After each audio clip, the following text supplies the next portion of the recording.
Hi friends मु आशा करे आपण माने समस्ते भलर थिबे एवं मु मध्य भलर अच्छी।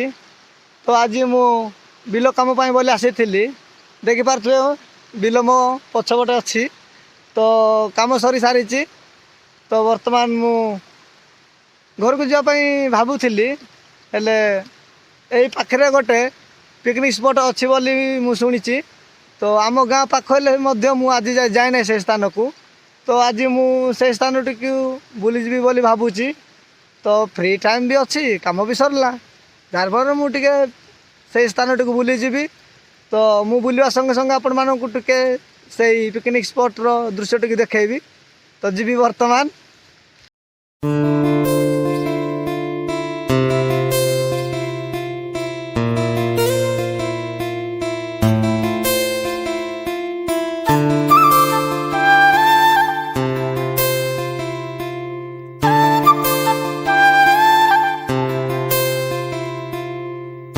मु फाइनल पहुंची जाइए।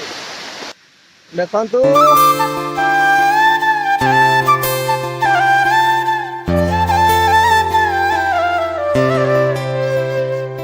बहुत पत्थर गुड़ाक अच्छी जार फल मु धीरे धीरे जाऊँगी। काहे भय भी लगुच पड़गले मोबाइलटा पानी रे भसाई नेब। देखंतु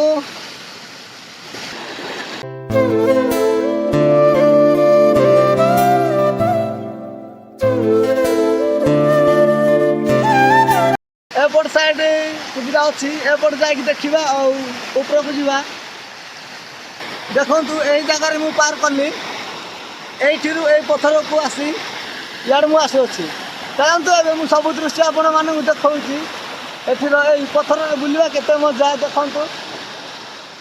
तो आज मुझे जड़े आसी तो कम को आसी तो भाविनी देखे बोली आबे पिकनिक स्पॉट कर आसते आउ एक नुआ आउ थे वीडियो बन आपण मानक निकट को पहुँचाइबी। देखु केते घास अच्छी केते सुंदर देखा जाते जगहटी।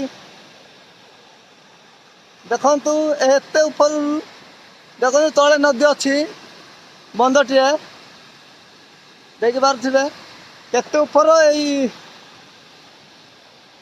देखु।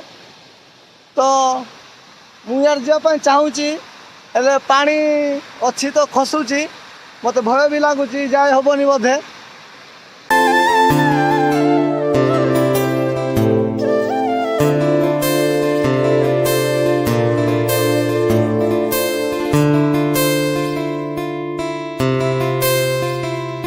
देखु हेले एत सुंदर पहाड़ आगू एत पत्थर अच्छी एत ऊपर देखापी चाहूँगी हेले जावाक होनी कहीं काली वर्षा पड़ी।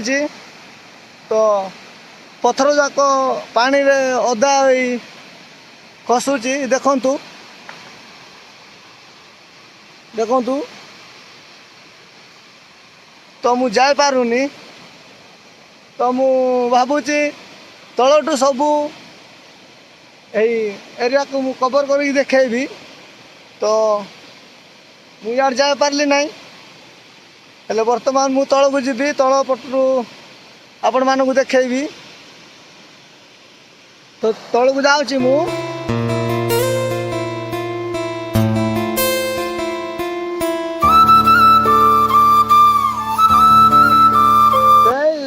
चाहूली से ऊपर को जाके आपण मानक सब देखेबी हेले मु जा पार्लिनी। देखि पारे पानी ओदा पत्थर जाक केमती तो मुझे जा पार्लिनी। तो ऊपर को सुविधा हेबन बोली कहते आपण मानक वर्तमान जस्ट पूर्व मुझे तल कानी सुविधा हेबनी बोली आपण मानक कहती हेले एबले टे रास्ता अच्छी रास्ता सारापर ये आसवे ये सुविधा अच्छी ऊपर को जावाई। तो ये पानी ओदा है पत्थर तो मुझे ऊपर को जी पुणी करे और से ऊपर गला सब दृश्य देखे आपण मानक चलता।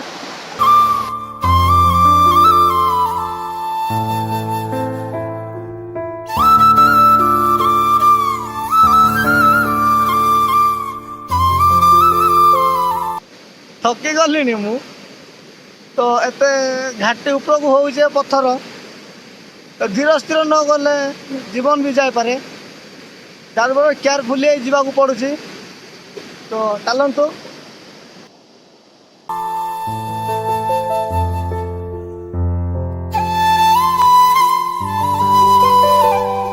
ଫାଇନାଲି ମୁଁ ଉପରକୁ ପହଞ୍ଚି ଯାଇଛି। ଦେଖନ୍ତୁ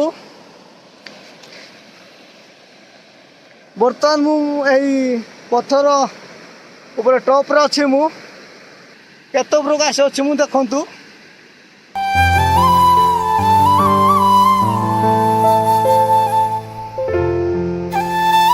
ଦେଖନ୍ତୁ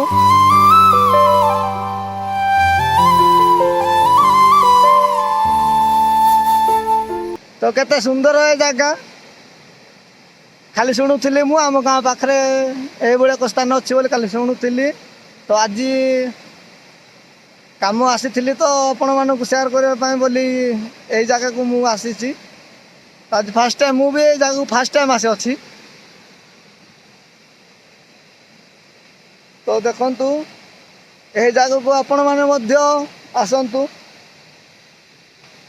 ଆସନ୍ତୁ ଏବଂ ଏହି ଜାଗାର ମଜା ନିଅନ୍ତୁ। ତ ଦେଖନ୍ତୁ ଏଇ ପଥରକୁ ଦେଖିବା ପରେ ସେ ଦେଖୁଥିବେ ସେପଟେ ଜାଗାଟି ଅଛି, ଯେଉଁ ପଥର ଦେଖାଯାଉଛି।